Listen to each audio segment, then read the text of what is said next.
دجال کا فتنہ بہت بڑا فتنہ ہے۔ حدیث پاک میں آیا، حضور علیہ الصلوۃ والسلام نے ارشاد فرمایا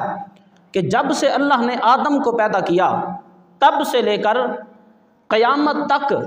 اتنا بڑا فتنہ کوئی بھی پیدا نہیں ہوا نہ ہوگا جتنا بڑا دجال کا فتنہ ہوگا، کیونکہ یہ لوگوں کے ایمان پر حملہ کرے گا اور لوگ بھٹک جائیں گے، اس کا پورا لشکر بنے گا، اس کا ساتھ دیں گے، اس کے سیکورٹی گارڈ ہوں گے، آگے پیچھے چلیں گے، اس کا ایک آگے لشکر ہوگا، پیچھے ہوگا۔ وہ کوئی آسمان سے نازل نہیں ہوگا لشکر، یا کوئی جانور نہیں ہوں گے، وہ انسان ہوں گے، لیکن اس کے پاس ایسی شعبدہ بازیاں ہوں گی اور جنات اور شیاطین کے ایسے ایسے کرتب ہوں گے کہ لوگوں کو دکھائے گا اور لوگ اس کے پیچھے چلیں گے۔ حضور علیہ الصلوۃ والسلام نے کئی لوگوں کا ذکر بھی کیا کہ کچھ لوگوں کے پاس جب دجال جائے گا تو اس وقت لوگوں کا کیا حال ہوگا۔ جو قوی ایمان والے ہوں گے